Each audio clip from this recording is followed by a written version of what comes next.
गुजरात में बिरसा मुंडा के 150वें जयंती समारोह में शामिल हुए पीएम मोदी। 9,700 करोड़ रुपए की विकास परियोजनाओं का उद्घाटन और शिलान्यास। बिरसा मुंडा की जयंती पर गुजरात के आदिवासी समाज को बेहतर कनेक्टिविटी का तोहफा। प्रधानमंत्री ने 14 आदिवासी जिलों के लिए 250 बसों को दिखाई हरी झंडी। प्रधानमंत्री बोले, आदिवासी कल्याण भाजपा की सबसे बड़ी प्राथमिकता। आदिवासियों के साथ अन्याय को खत्म करना हमारा संकल्प। आज हर सरकारी योजना का लाभ आदिवासी समाज को मिल रहा है। जम्मू कश्मीर के नौगाम पुलिस स्टेशन में बड़ा धमाका, 9 लोगों की मौत, 29 जख्मी। फरीदाबाद में जब्त विस्फोटक की सैंपलिंग के दौरान ब्लास्ट हुआ। गृह मंत्रालय आज जम्मू कश्मीर पुलिस का धमाके के टेरर एंगल से इनकार। आतंकी डॉक्टर मुजम्मिल के बताए लोकेशन पर विस्फोटक डिफ्यूज करते वक्त धमाका हुआ। हरियाणा के नूह में 2 डॉक्टर और एक MBBS छात्र अरेस्ट। तीनों अल-फलाह यूनिवर्सिटी से जुड़े। एक डॉक्टर की उम्र से कई बार बातचीत हुई।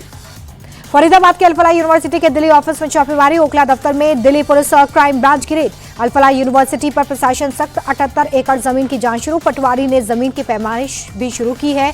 जमीन के पेपर की भी जांच। दिल्ली ब्लास्ट से जुड़ा नया वीडियो आया सामने। धमाके के बाद हिल गया था लाल किला मेट्रो स्टेशन। जमीन के 40 फीट नीचे तक धमाके का असर। बम बनाने में एक्सपर्ट था डॉक्टर उमर। फ्यूल ऑयल और ट्रांसफार्मर ऑयल से विस्फोटक बनाया। ब्लास्ट के लिए टाइमर का भी इस्तेमाल किया। बिहार में चुनावी नतीजों के बाद क्या है अपडेट, दिखाते हैं आपको टॉप 10 बिहार में। नतीजों के बाद पटना में हलचल तेज। चिराग पासवान ने मुख्यमंत्री आवास जाकर नीतीश कुमार से की मुलाकात। एनडीए को लैंडस्लाइड विक्ट्री पर दी बधाई। चिराग पासवान बोले, नीतीश कुमार के नेतृत्व में एनडीए को ऐतिहासिक जीत मिली। फिर से उन्हें ही सीएम बनना चाहिए, हमारे बीच कोई विवाद नहीं। प्रचंड जीत के बाद अब मुख्यमंत्री को लेकर सस्पेंस। जेडीयू नेता अशोक चौधरी बोले, बिहार में सीएम पद पर कोई वैकेंसी नहीं, नीतीश कुमार सीएम हैं और रहेंगे। जीतन राम मांझी के बेटे संतोष सुमन बोले कि चुनाव नीतीश कुमार के चेहरे पर लड़ा गया, हम चाहते हैं कि वही सीएम बने। शाम तक तस्वीर साफ हो जाएगी। नतीजों के बाद एनडीए में बैठकों का दौर जारी। मुख्यमंत्री नीतीश कुमार के आवास पर हलचल बढ़ी। जेडीयू नेता संजय झा और ललन सिंह सीएम आवास पहुंचे। चुनावी नतीजों को लेकर राहुल गांधी के सवाल उठाने पर बिहार बीजेपी अध्यक्ष दिलीप जायसवाल का पलटवार। कहा, उन्हें अपनी अंतरात्मा में झांकने की जरूरत। बिहार चुनाव में मिली हार पर दिल्ली में कांग्रेस का मंथन। मल्लिकार्जुन खड़गे के घर पर बैठक। राहुल गांधी ने लालू और तेजस्वी को फोन किया। बिहार चुनाव में बंपर जीत का जीतन राम मांझी ने रिएक्शन दिया। बिहार के अच्छे दिन आ गए, कहा आने वाले 5 साल में बिहार की दिशा और दशा दोनों बदल जाएगी। अखिलेश यादव ने बिहार के चुनाव नतीजों पर उठाए सवाल। कहा, 202 सीट हमें हजम नहीं हो रही है। बिहार की जीत उत्तर प्रदेश की जीत की बराबरी नहीं कर सकती। प्रचंड जीत के बाद पटना में जेडीयू का पोस्टर। लालू यादव को धृतराष्ट्र और राबड़ी देवी को गंधारी बताया। पोस्टर में तेजस्वी और संजय यादव भी। अब उत्तर प्रदेश की खबरें देखते हैं यूपी टॉप 10 में।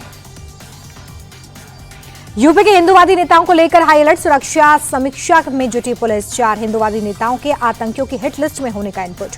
आतंकी हमलों के खतरे के बीच वाराणसी में मॉक ड्रिल। हेलीकॉप्टर से क्रूज पर उतरे एनएसजी कमांडो। गंगा नदी के बीचों बीच ब्लास्ट कर तैयारियों को परखा। दिल्ली ब्लास्ट के बाद हाई अलर्ट पर वाराणसी। भीड़भाड़ वाली जगहों पर कड़ा पहरा। ड्रोन और सीसीटीवी कैमरों से निगरानी। आतंकियों के निशाने पर वाराणसी भी था। मथुरा में बाबा बागेश्वर की हिंदू एकता यात्रा जारी। जया किशोरी और अनिरुद्धाचार्य समेत कई कथावाचक जुड़े। कल वृंदावन में 150 किलोमीटर लंबी पदयात्रा का होगा समापन। इटावा में चेकिंग के दौरान पुलिस और बदमाशों की मुठभेड़। घेराबंदी में हिस्ट्री शीटर समेत 4 बदमाश गिरफ्तार। अवैध हथियार और चोरी की गाड़ियां बरामद। इटावा में डेटिंग ऐप से ठगी करने वाले गिरोह का पर्दाफाश। गैंग के 3 लोगों को पुलिस ने दबोचा। एक आरोपी पुलिस से बचकर भागा है। बुलंदशहर गैंगरेप मामले में पुलिस का बड़ा एक्शन। 2 आरोपियों को पुलिस ने दबोचा, बाकियों की तलाश जारी। नोएडा में महिला का सिरकटा शव मिलने से हड़कंप मच गया। इसकी गुत्थी सुलझ गई है। आरोपी प्रेमी गिरफ्तार किया गया है। हत्या में इस्तेमाल हथियार भी बरामद। औरैया में दबंगों ने व्यापारी को पीटा। गाली गलौज का विरोध करने पर लाठी डंडों से पिटाई। 5 नामजद और 15 अज्ञात लोगों के खिलाफ केस दर्ज हुआ। सीतापुर में आतंक फैलाने वाला तेंदुआ वन विभाग के पिंजरे में कैद हुआ। कई लोगों पर अटैक कर चुका है। इलाके के लोगों ने राहत की सांस ली। बाकी राज्यों की खबरें देखिए राज्य टॉप 10 में। दिल्ली के न्यू उस्मान इलाके में युवक की हत्या। ज्ञात लोगों ने चाकू से गोद कर ली जान। सीसीटीवी फुटेज के आधार पर पुलिस जांच में जुटी। दिल्ली कार धमाके के खिलाफ पंजाब के लुधियाना में प्रदर्शन। मुस्लिम समाज के लोगों ने जामा मस्जिद के बाहर आतंकियों के पुतले जलाए। मध्य प्रदेश के रतलाम में बड़ा हादसा। दिल्ली मुंबई एक्सप्रेसवे पर तेज रफ्तार कार खाई में गिरी। 5 लोगों की मौके पर ही मौत। गुजरात के सूरत में दर्दनाक हादसा। बाइक सवार युवक ने राह चलती बच्ची को कुचला। हादसे में बाल बाल बच्ची की जान। ओडिशा के बरगढ़ में तेज रफ्तार कार बिजली के खंभे से टकराई। कार में सवार 3 लोग बाल बाल बचे। पूरा हादसा कैमरे में कैद हुआ। कोलकाता के इजरा स्ट्रीट में भीषण आग। दुकान और मकान जलकर राख। 3 घंटे की कड़ी मशक्कत के बाद आग को काबू में लिया गया। गुजरात के भरूच में धर्म परिवर्तन का मामला। हिंदू महिला से दुष्कर्म के बाद धर्म परिवर्तन के लिए ब्लैकमेलिंग। आरोपी एनआरआई मौलवी गिरफ्तार। महाराष्ट्र के नासिक में तेंदुए का आतंक। घनी आबादी वाले इलाके में तेंदुए के हमले में 2 लोग जख्मी। वन विभाग की टीम तेंदुए को पकड़ने में जुटी। और जहरीली हुई दिल्ली की हवा। खतरनाक स्तर पर पहुंचा प्रदूषण। कई इलाकों में AQI 400 के पार पहुंचा। इंडिया गेट पर धुंध की परत। बढ़ते प्रदूषण के बीच MCD काम पर जुटा। प्रदूषण कम करने के लिए दिल्ली में जगह जगह पानी का छिड़काव।